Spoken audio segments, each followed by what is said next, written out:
Un escenario, un reflector, un hombre en plena escena, sonriendo con dolor, sangrando en silencio, repitiendo su línea, fingiendo que todo seguía el guión. Así los recordamos, no cansados, no vencidos, todavía brillando aunque ya estuvieran cayendo. Porque en la época de oro del cine mexicano, no morían después del papel, morían dentro de él, sin aplausos finales, sin caída de telón, solo un corazón que se apagaba debajo de un disfraz que aún olía a aplauso. La cinta seguía girando, las luces seguían encendidas, y el espectáculo nunca preguntaba quién ya no podía más. Filmaban con fiebre, susurraban diálogos con los pulmones rotos, se desmayaban entre tomas, y aún así la cámara seguía rodando. Nadie les dijo basta, nadie les escribió un guión que terminara en descanso, porque eran leyendas, y a las leyendas no se les deja caer. Se les arrastra fuera del escenario cuando ya nadie las mira. Nosotros los vimos, los aplaudimos, pero nunca preguntamos más allá. 12 nombres, 12 escenas inconclusas, no estrellas caídas, estrellas que nunca dejaron caer. Esto no es nostalgia, es testimonio, es memoria afilada como navaja. Porque el silencio puede parecer lealtad, pero muchas veces suena como un contrato que nadie se atrevió a romper. Esto no es chisme, no es ficción, no es rumor. Esto es memoria. Y la memoria no miente. Así que antes de decir el primer nombre, antes de abrir la primera puerta, suscríbete a este canal. Porque estas historias fueron silenciadas por décadas. Y esta vez no te vas a perder ni una sola. Era luz. Una sonrisa escrita en cada guión. Una voz que volvía sagrado el desamor. No actuaba ternura. Ella era la ternura. Blanca Estela Pavón. La muchacha que lloraba como México. La que caminaba junto a Pedro Infante y le daba al país un motivo para creer en lo suave. Tenía solo 23 años. Ya era el rostro del pueblo. Ya era una leyenda vestida de esperanza. Y entonces un cambio de plan. Un vuelo diferente. Un asiento que no era suyo, hasta que alguien se lo cedió. El avión nunca llegó. Se partió cerca del Popocatépetl. Metal. Fuego. Silencio. Murió en el aire. Con su padre. Con su próximo papel esperando. Con su nombre aún en la hoja de llamados. Pedro Infante lloró lágrimas reales. No de actor. De hermano. De los que no se cortan con acción. No hubo despedida. No hubo última escena. Solo restos entre montañas y un país que de pronto supo lo que es el vacío. Aquí comienza todo. No con aplausos, no con gloria, sino con una muchacha en el cielo que nunca pudo terminar su línea. Cantaba como una herida, profunda, inquebrantable, llena de todo lo que nunca dijo. Javier Solís, el rey del bolero ranchero, el hombre que llevaba el desamor en el pecho y lo convertía en canción. Pero nadie preguntó qué más llevaba dentro. Sentía dolor, dolor real, un infierno en la vesícula que lo hacía sudar detrás del telón y sonreír frente a la cámara. Debió parar, debió sanar. Pero las luces estaban encendidas, la película ya había comenzado. Juan Pistolas lo esperaba, así que siguió. Se puso el traje de charro, repitió los diálogos, le dijo a los médicos, aún no. Entró al quirófano el 19 de abril de 1966. Saludó a sus fans, sonrió para las fotos. Nunca volvió a abrir los ojos. La cinta quedó inconclusa. Y él también. Tenía 34 años. Ya era mito, ya estaba roto. Y nosotros lo llamamos destino, lo llamamos tragedia, lo llamamos todo menos lo que fue. Un hombre que se estaba muriendo en silencio, porque el espectáculo no sabía esperar. Hacía que la risa pareciera fácil, que el ritmo no pesara, que el dolor fuera parte del show. Adalberto Martínez, Resortes, el rey de goma de la comedia mexicana. Un hombre que podía girar, caer y volar, y aún así aterrizar sobre el remate perfecto. Pero hasta el caucho se rompe. Ya era mayor.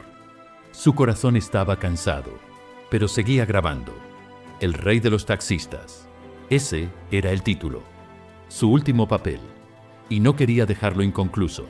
Así que bailó. Sonrió. Marcó cada paso. Aunque el pecho ya le suplicaba descanso, había entregado 6 décadas al escenario, pero dio un día más, y luego otro, y después, ninguno. Murió antes de la última escena. El equipo lo llamó repentino, pero su cuerpo venía avisando desde hacía años, y aún así siguió. Porque eso hacen las leyendas, caen en silencio para que el público siga riendo. Resortes no murió en camerinos, murió con el traje puesto, un personaje, persiguiendo el ritmo que una vez lo hizo volar. Tenía la mirada, el gesto, ese silencio que llenaba la pantalla.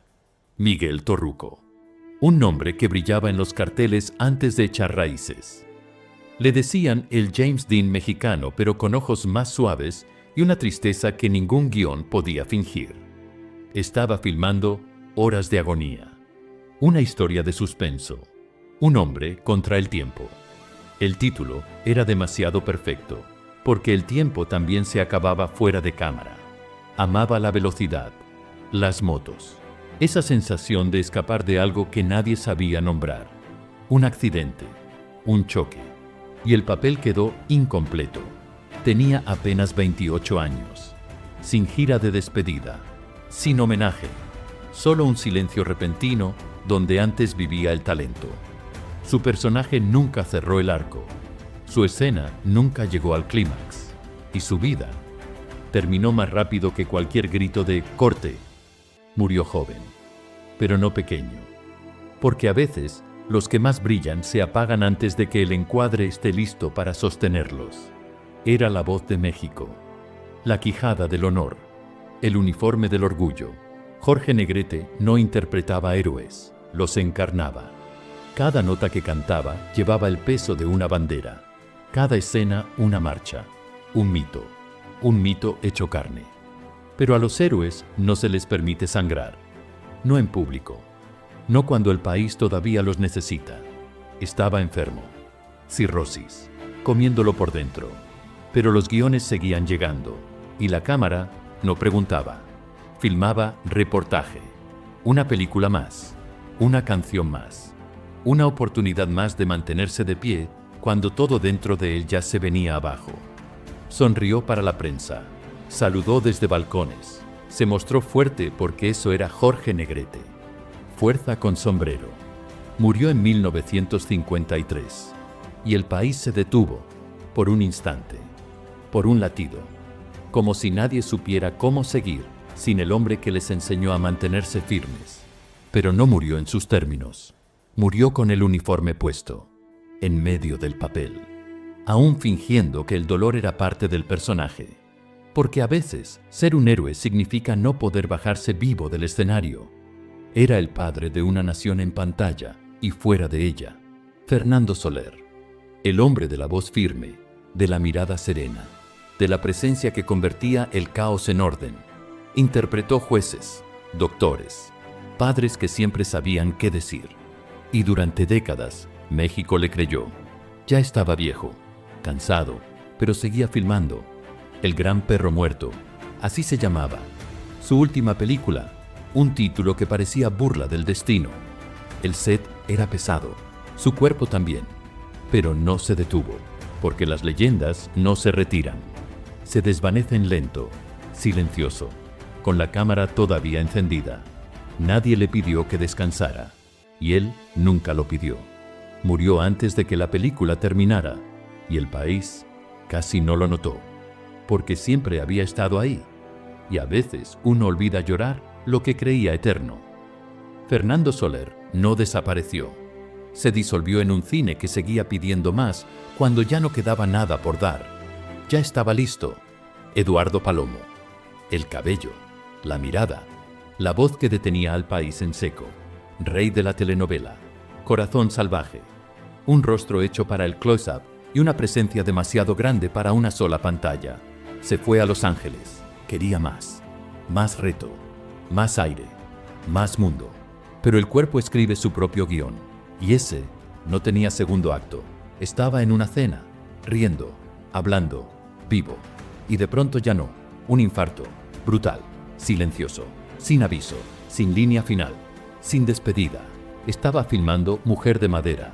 Seguía trabajando, seguía subiendo, seguía soñando. Murió a los 41, con todo esperándolo menos el tiempo. Hollywood nunca lo alcanzó. México nunca lo lloró como debía. Y la historia que pudo haber sido se quedó a media frase. Porque hay estrellas que no caen. Se desvanecen antes de que el mundo pueda atraparlas.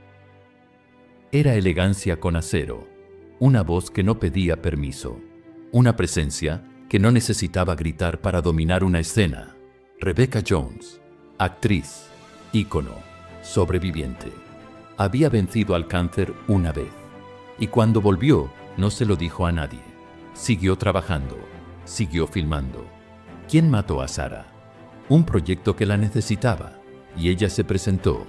Aunque su cuerpo ya no quisiera, el maquillaje ayudaba, el vestuario escondía la pérdida de peso, las luces borraban el cansancio. Pero fuera de cámara, ya estaba en otro lugar. Ella lo sabía, y aún así se quedó. Porque hay actores que no se retiran, se desvanecen entre tomas. Entregan todo, sin pedir clemencia. Murió en 2023, en silencio, con escenas aún por grabar, con líneas aún en el guión. No hubo aplauso. Ella no lo pidió. Solo hizo su trabajo hasta que ya no quedó nada por dar. Y esa parte, no la captó ninguna cámara. Era la madre del país, la que perdonaba, la que aguantaba, la que sabía cuándo llorar y cuándo levantar la voz. Silvia Derbez, actriz matriarca, la mujer que le enseñó a México a sentir. Pero nadie preguntó cuánto costaba. Estaba enferma, de esa enfermedad que no espera, cáncer de pulmón, creciendo, apretando, robándole el aire una escena a la vez. Seguía grabando La intrusa, apareciendo en el set, aprendiéndose los diálogos, sonriendo en cada toma, porque para mujeres como ella, el descanso no viene escrito en el guión. Le dio todo al público. Y cuando su cuerpo colapsó, lo hizo en silencio. Murió en 2002. Y aún así, muchos pensaron que era un rumor, porque ¿cómo podía haberse ido si la telenovela aún estaba al aire?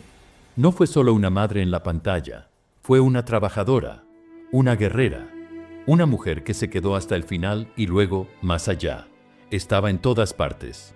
Un rostro que no necesitaba explicación, una voz que podía cortar el aire o calmarlo. Carmen Salinas, actriz, productora, política, ícono. No era parte de la industria, era la industria. Desde los escenarios de cabaret hasta las curules del Congreso. Nunca dejó de moverse. Nunca dejó de ser Carmelita. Estaba grabando Mi fortuna es amarte. Aprendiendo diálogos, haciendo reír, sosteniendo cada escena como si fuera suya, y lo era. Pero su cuerpo ya no aguantaba. Una hemorragia cerebral, repentina, brutal, final. Dicen que se desmayó después de un día de rodaje. Nunca volvió a despertar. Tenía 82 años. Seguía en el set. Seguía dando. Nadie le pidió que descansara. Nadie se atrevía.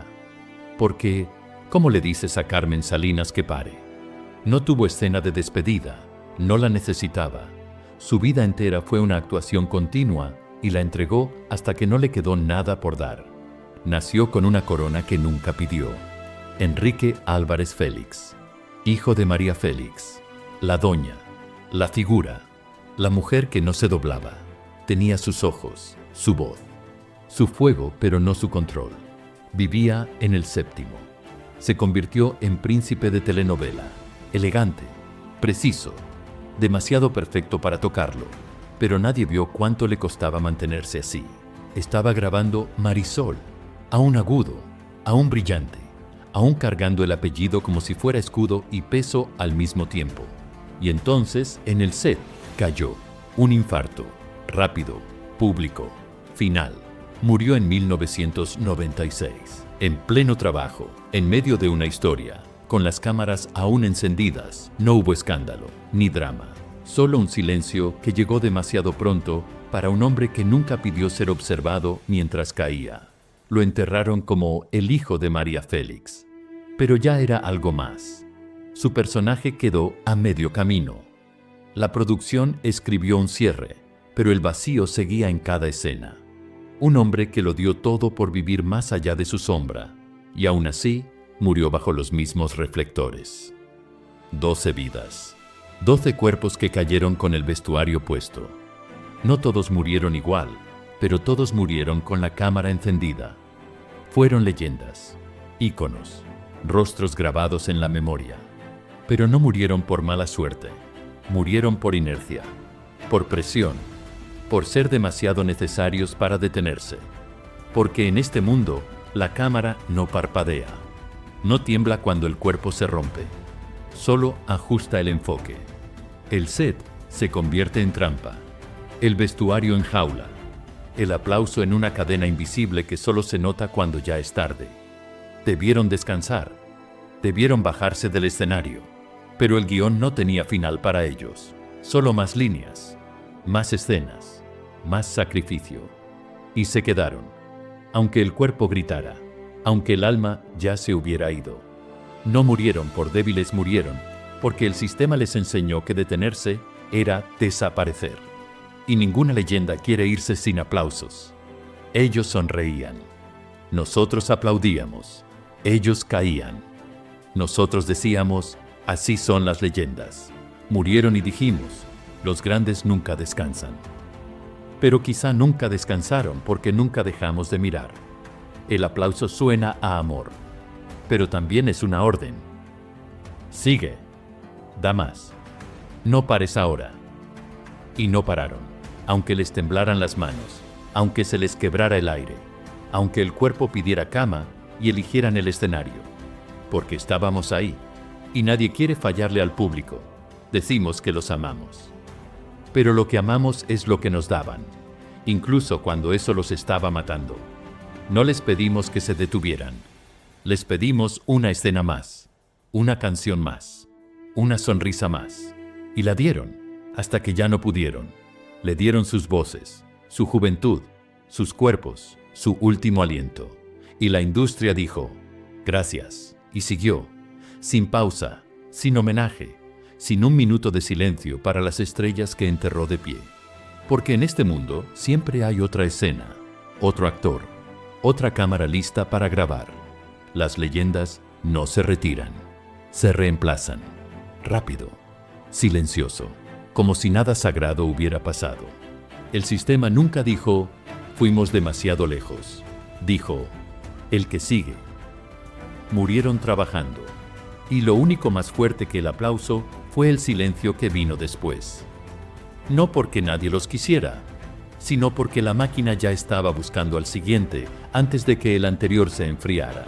Estaban listos para los diálogos, para la luz, para la marca, para cualquier error menos el que lo termina todo. Nadie ensaya la muerte, no hay segunda toma. Y aún así la enfrentaron, en el set, en silencio, entre una orden de acción y la siguiente. No había tarjetas para cuando el cuerpo se rinde, ni doble para cuando se detienen los pulmones. No estaba en el guión, pero pasó igual. No eran frágiles, eran profesionales.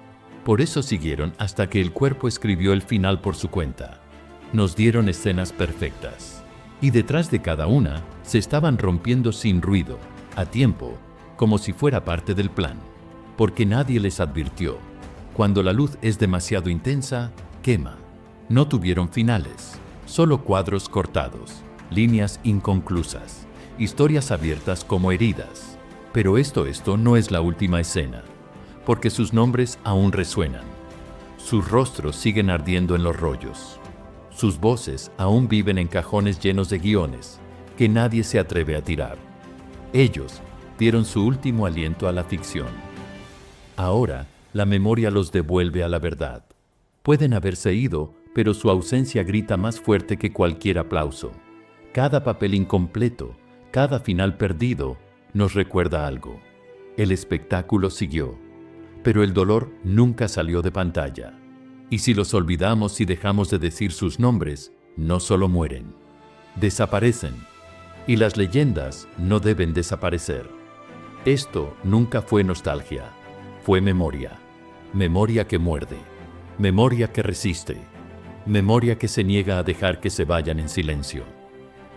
Murieron en plena escena, y la industria siguió. Pero nosotros no. Decimos sus nombres, reabrimos las heridas, contamos las historias que nunca quisieron que se contaran, porque alguien tiene que hacerlo. Porque el silencio no es neutral, protege al sistema, entierra la verdad. Pero no aquí, no hoy.